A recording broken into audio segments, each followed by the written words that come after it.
You sure this is the right place? Trust me, if you want to make a video about passing a driving test, this is the place to go. I'm a little nervous. Oh, don't worry. DMV people are friendly. Well, they can't keep you from getting your license, though. Only if you're not a safe driver. The manager's expecting us. Oh, let's ask that person over there. I agree. Let's send this to Sacramento. Thanks, Hi, we're looking for Miss Hunter. That's me. How can I help you? We're making a video for the Foothill High television class. Oh, yes. Mr. Thompson's class. He told me you'd be here. I'm Sandy, and... Hi, I'm Brendan. Nice to meet you. I'm Melissa. What can I do for you? well, we'd just like to show people how to prepare for a driving test. Excellent idea, Sandy. We could use a video like that. Let's go talk to one of my examiners. Okay.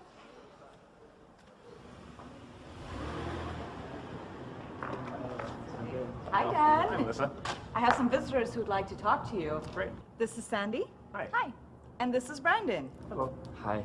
They're making a video about the driving test. They'd like some tips on how to prepare. Sure. What part of the test? Road signs, lane markings, speed control, Yeah, sounds good. turns and intersections, That too.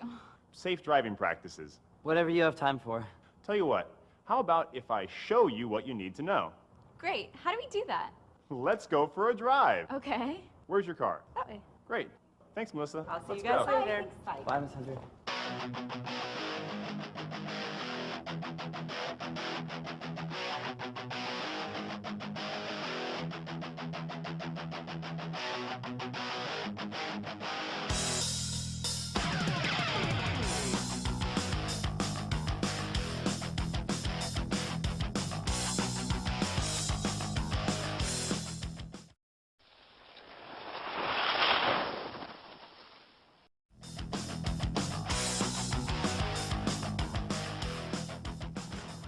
Before we hit the road, let's make sure your car is safe.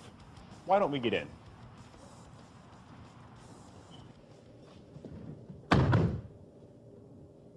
Looks like you've got good tires, 2 rear view mirrors, brake lights, front and rear turn signals, seat belts, an emergency brake, a horn, and a clean windshield with no obstructions or cracks. You need 2 more things. Gasoline and road map? That would help. But on the legal side, you need current registration and proof of insurance. On the safety side, you also need to be familiar with your vehicle. So can you show me your headlight switch, windshield wipers, front defroster,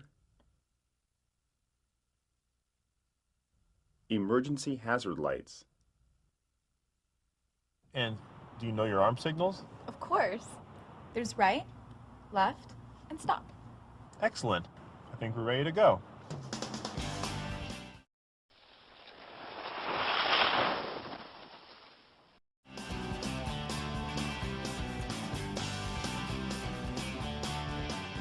Let's look at lane markings.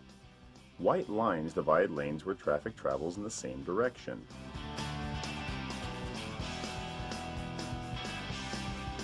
Yellow lines mean traffic travels in opposite directions. The type of yellow line tells you what you can or cannot do. One broken line means cars can pass in either direction.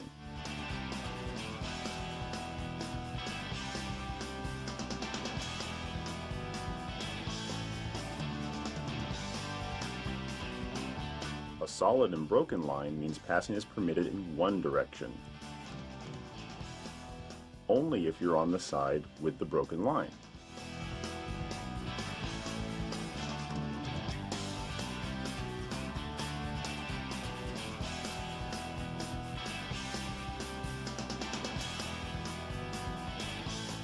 A solid double line means no passing in either direction.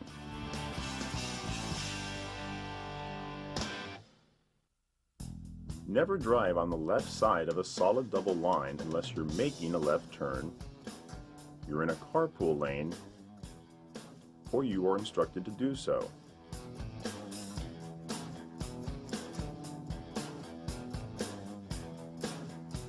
Double yellow lines are another matter. Consider them the same as a raised barrier. Never cross unless there is a designated opening.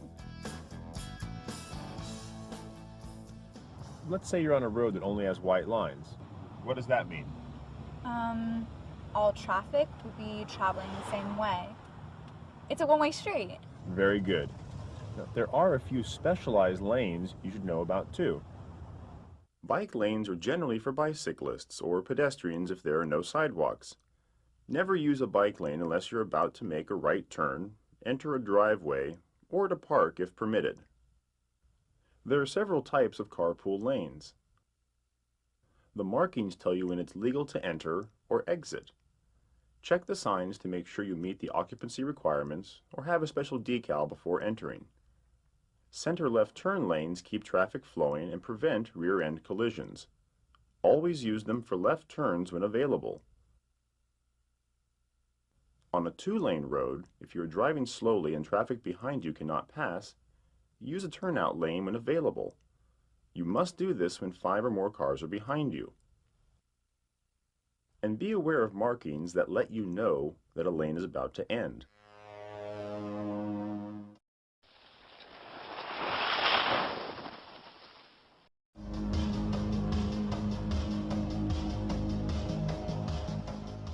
There are 3 types of road signs. White regulatory signs are ones you must obey. They let you know how fast you can go, when it's okay to turn or not to turn, and when you shouldn't enter a street. Yellow warning signs tell about potential hazards up ahead. They let you know when cars may be merging into your lane, when there's a cross street or signal light ahead, or when you should slow down. Highway construction and maintenance signs are orange. Watch for highway workers and construction equipment ahead. There may be a temporary speed change, road or lane closure, or a hazard. Look for highway workers who may direct you to different driving lanes. Go slow, but don't stop to watch. Obey the flaggers. They may have you driving on the opposite side of the road. In many areas, traffic fines are doubled when you're driving through a construction zone. Informational or guide signs come in different colors. They make it easier to find destinations, points of interest, and important services. There are some really important signs that have their own unique shape to make them more identifiable. See if you can tell what they are.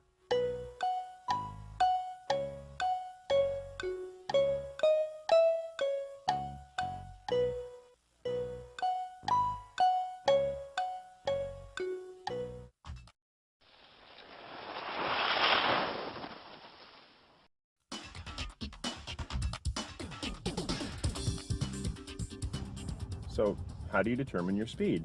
It's easy. I just look to see what the sign says. There's a little more to it. Posted speeds are maximum limits based on ideal conditions, good visibility, dry pavement. To paraphrase the California law, look at what's around you and use your common sense. Slow down in bad weather, in heavy traffic, or when there's a hazard up ahead. It's also dangerous to drive much slower than the flow of traffic. You should stay close to the speed limit if conditions are good. If you need to drive slower, make sure you're in the right lane so others can pass. Sometimes it's hard to find a sign to know how fast to go. True. Some areas don't have signs because they have a legally mandated speed limit. Residential areas, business districts, and school zones where children are present have a maximum limit of 25 miles per hour unless signs say otherwise. Blind intersections have limited visibility from side to side. The speed limit here is 15 miles per hour, even when no signs are present. Be careful when you can't see what's coming.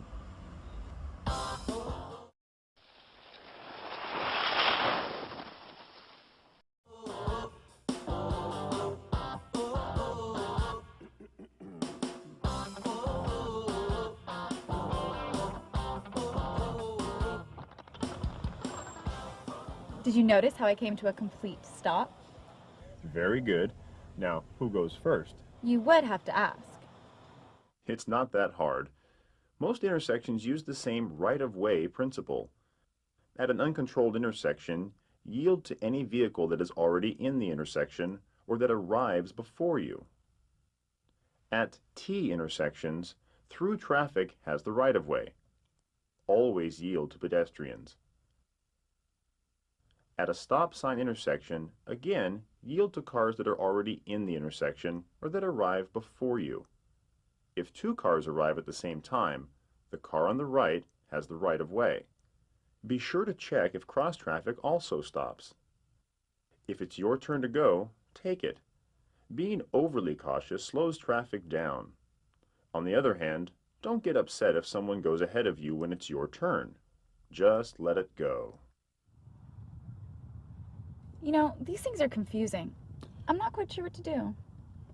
Roundabouts are like other intersections. When entering, give the right-of-way to any traffic already in the intersection. Also yield to any bicyclists or pedestrians. Hey, that was kind of fun.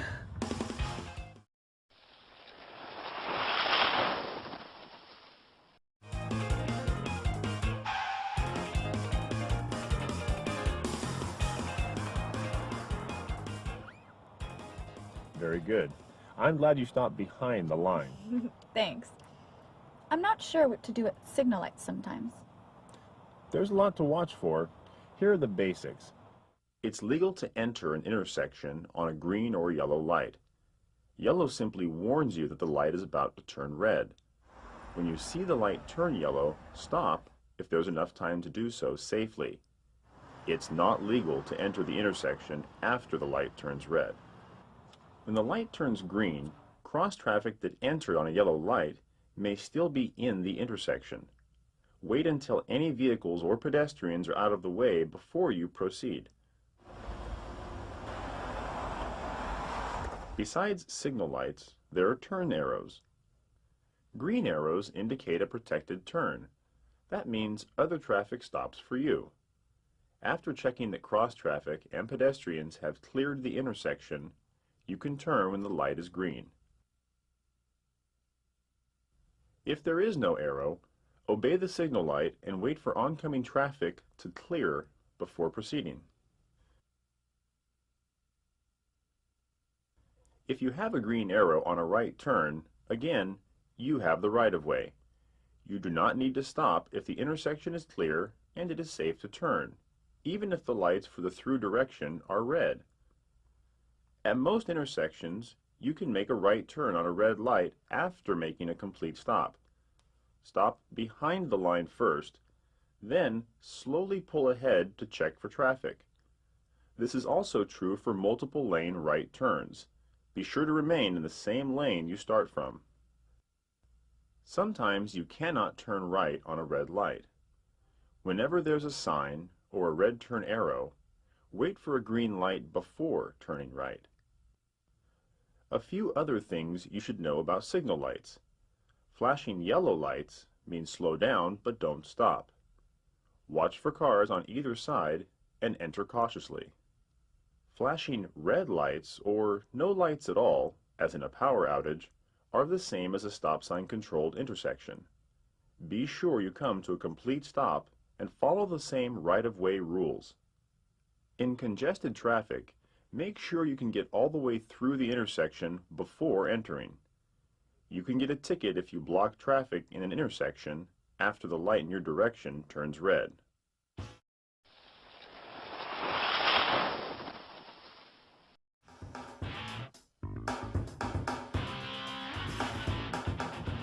Why don't we turn right up ahead? Okay. I'll have to move over to the right lane first. I'm glad you checked your mirrors. But don't forget to look over your shoulder. There's a blind spot on each side of the car that doesn't show up in the mirrors. To change lanes safely, put your turn indicator on first. Then, check your mirror in the direction you want to go. Next, look over your shoulder in the same direction. If it's clear, then ease over into the next lane. Follow this pattern every time you change lanes, including center turn lanes, bike lanes, leaving the curb, and merging into another lane when your lane ends. Whenever you make a lane change, traffic already in that lane has the right-of-way. And be sure to change lanes one lane at a time.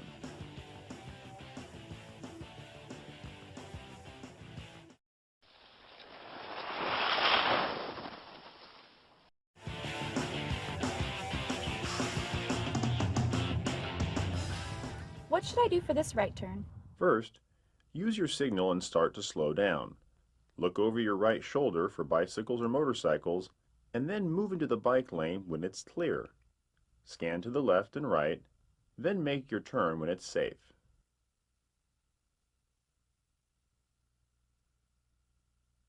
On left turns, signal, look over your left shoulder, and move into the left center turn lane first, if there is one. Then, make your turn when it's safe. If only one lane can turn left in your direction, you can choose any lane to end your turn in. If there are 2 or more designated turn lanes, then stay in the lane you started in. For right turns, stay in the lane you start in, whether there's 1 or more designated turn lanes. Oops, I missed the turn. Not a problem. Let's make a U-turn. Okay. I'm never sure when that's legal. There's a few do's and don'ts. Make sure you have good visibility to see traffic ahead of you. In residential areas or where signs are posted, you can make a U-turn anytime it's safe. Business districts and divided highways require you to be a little more selective. U-turns are okay in these areas as long as there's an intersection or a place to turn and no signs prohibit. In addition to places that are posted for no U-turns, it's also illegal to make a U-turn whenever you'd have to cross a curb, a strip of land, double lines, or when you're in front of a fire station.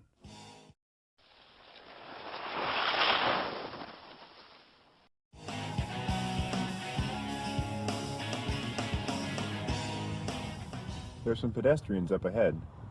Yeah, it looks like they want to cross. I'd better stop. I'm proud of you. Pedestrians have the right-of-way at crosswalks and at intersections, marked or unmarked. If you see a person who looks like they want to cross, you should stop. Once they step off the curb, you must stop. And be careful when you see a car stopped at a crosswalk. Someone you can't see may be crossing. There's a few other right-of-way situations you should know about. When an emergency vehicle has its lights on, you must move to the far right side of the road and stop. If you are already in an intersection, continue through and then pull to the right and stop as soon as you can. Emergency vehicles often use the wrong side of the road to continue, so stay stopped until it is passed. Then it's a lane change, so signal, check your mirrors, and look over your shoulder. When it's safe, pull into the driving lane again.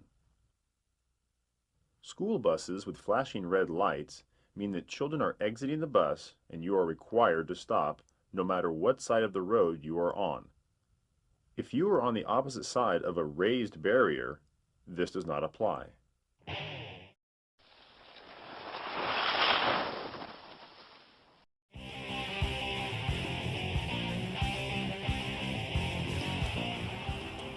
Why don't we stop for a bite to eat? Sounds good. There's a place up ahead. Where's a good place to park? The color of the curb is important. White is for loading or unloading passengers. Yellow is for loading passengers or freight. Green is for limited time parking. Blue is only for persons with a disabled placard or license plate. Red is no parking or stopping anytime. Don't park if there is a no parking sign, in front of a fire hydrant, in an intersection, on a crosswalk, a sidewalk, in front of a driveway, near a railroad track, or on the wrong side of the street. Oh, finally. Here's a spot. I thought we'd never find one. But remember, you are parking on a hill. To be sure your car doesn't roll into the street if the brakes fail or someone hits you, follow these rules. If you're going downhill, turn your front wheels into the curb or toward the side of the road. If you're going uphill, turn the front wheels away from the curb and roll back until the wheels gently touch the curb. If there is no curb, whether you're parking uphill or downhill, turn your wheels so the car will roll away from the center of the road.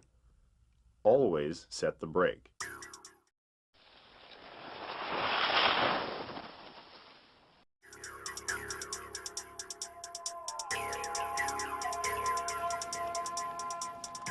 So, how's the strip coming? I'm just taking some notes so I don't forget anything. You've been pretty quiet back there. Oh, I've got lots of good footage. It's gonna be hard to fit this all into one video. Well, there's more. You mean we haven't covered everything? We've gone over the main rules of the road, but examiners also look at what you do while you're driving. Driving behavior is a part of what determines the outcome of the test. Can you show us that too? We've already started. You're showing us something right now? It's important never to drive while you're tired or if you're impaired for any reason. You've been on the road a long time. I could tell you needed a break. So, are you ready? I'm ready. Let's go for a drive.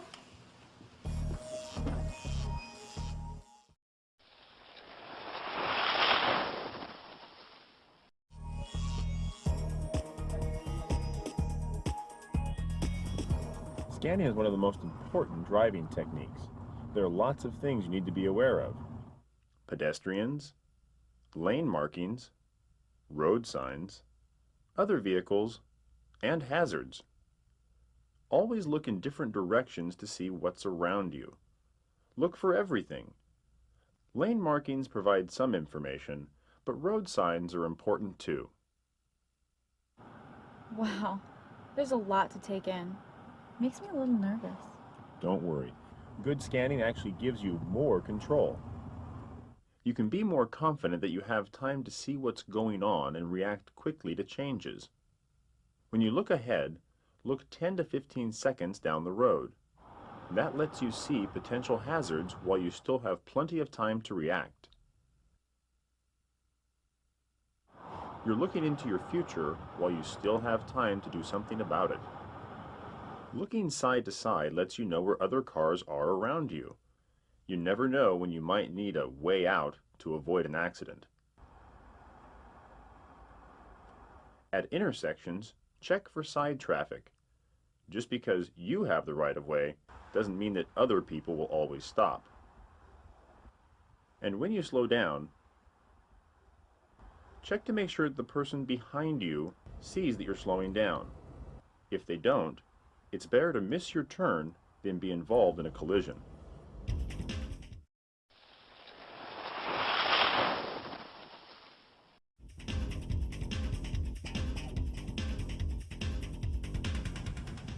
One of the best ways to avoid an accident is to let other drivers know what you're going to do before you do it. Use your turn signals. Every time you make a turn, merge into traffic, change lanes, or pull out from a curb. Signal about 5 seconds ahead of time. When making a turn, be careful not to put your signal on too soon, especially if there's an intersection or driveway between you and where you're going to turn. Someone might think you're turning sooner than you really are. Likewise, don't pull out in front of a car just because its signal is on. It may be turning beyond you, or the driver may have forgotten to turn the signal off. Freeway merging can be difficult, or quite simple. The trick is to accelerate to match the speed of traffic that you're merging into. Be sure you signal, check your mirror, and look over your shoulder. Look for an open space. If you're going at or near the speed of traffic, it's usually not too hard to pull ahead or move back to merge into an open space.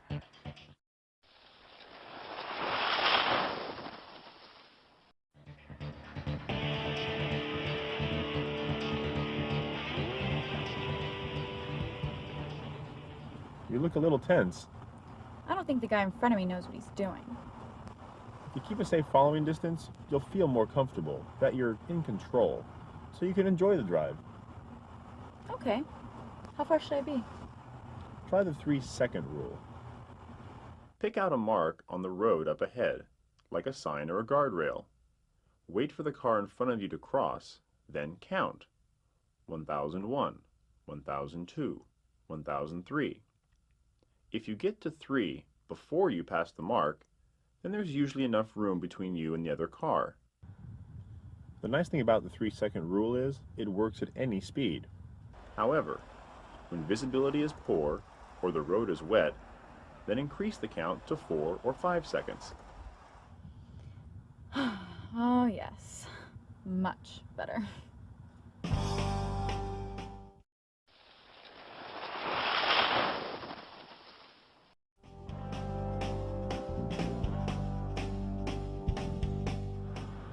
This road is getting awfully narrow. You got a bicyclist up ahead too. And a big truck coming towards us. This is gonna be a tight squeeze. Your margin for error is pretty small here. Safest thing to do is deal with them one at a time. How do I do that?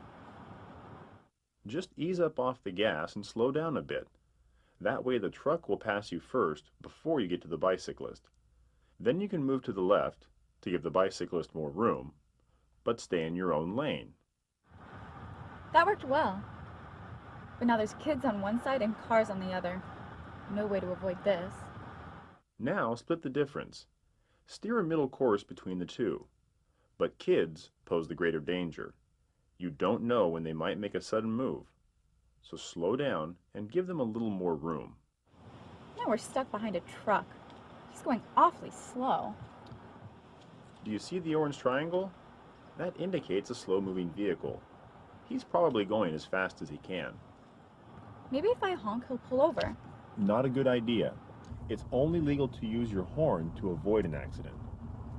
Do I have enough room to pass? Passing is very dangerous. You need at least 1/3 of a mile visibility. If you can't see that far, always assume another car is coming. A slow-moving vehicle must pull over at the first available turnout if 5 or more cars are behind it. If you have any doubt about passing, it's best to wait.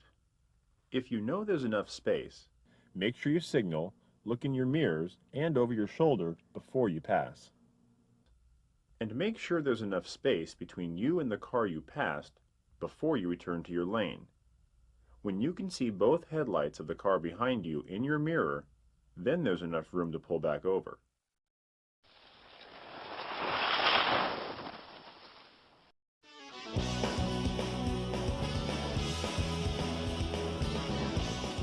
Hey, it's starting to sprinkle. Be sure to turn your headlights on. Don't you mean wipers? That too. But whenever you use your wipers, your headlights must also be on.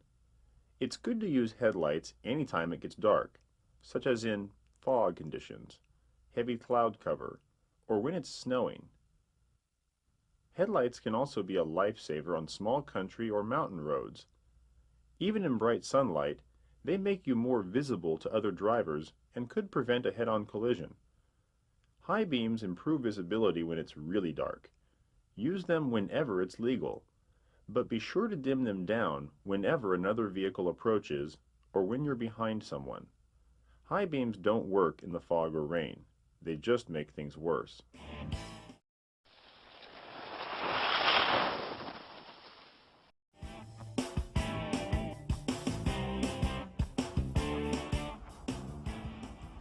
It's getting hard to see. The fog's rolling in. It's a good time to slow down. Lots of accidents happen because people don't adjust their driving to adverse conditions. If you can't see 100 feet in front of you, it's not safe to drive faster than 30 miles per hour. When the roads are wet or slippery, increase your following distance too. At night, even with clear visibility, slow down a little and keep in mind that pedestrians and some vehicles, like motorcycles, are harder to see. Don't look directly into oncoming headlights. It helps your vision to look toward the right edge of your lane. Sometimes the terrain creates a poor visibility situation. Steep hills and sharp curves are dangerous. You just don't know what's coming around the bend. Driving just a little slower gives you the ability to take evasive action if you need to.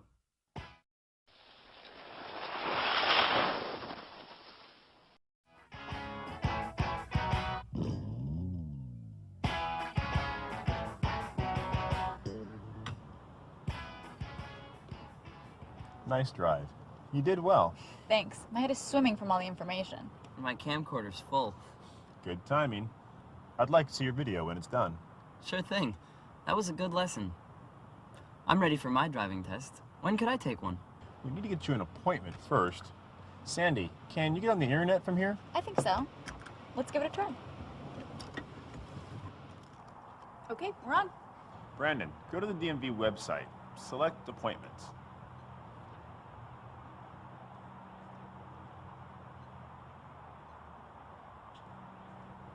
Then, behind the wheel driving test appointments. Now you can choose the office you want to go to and get the first available date. Oh, you even do tests on Saturdays. Cool. Let's see. I'll pick this office. Looks like I'm all set for next week. Great. We'll see you then. And in the meantime, here's something for you to review. This will help you with the test. Thanks, I'll use it. Thanks for all you've done. This is a really great experience. Yeah, it was awesome. Well, I'm glad you both enjoyed it. Remember to drive safely. Bye. Bye.